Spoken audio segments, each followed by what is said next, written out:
সালাম আলাইকুম।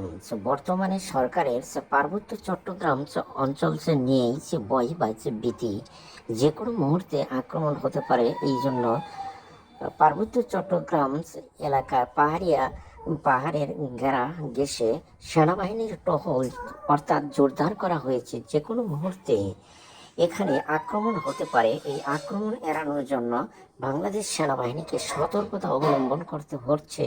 তবু বারবার টহল দেওয়া হচ্ছে এবং সচেতন বা সতর্ক থাকার জন্য তাদেরকে বলা হচ্ছে যে বাংলাদেশের পাহাড়িয়া অঞ্চল, ওখানে যে কোনো মুহূর্তে শান্তির বাহিনী নামের একটি বাহিনী আছে। যে কোনো মুহূর্তে এরা কোথায় থেকে আক্রমণ করে তারা বাংলাদেশের যে সেনাবাহিনী আছে ওরা বুঝতেই পারে না।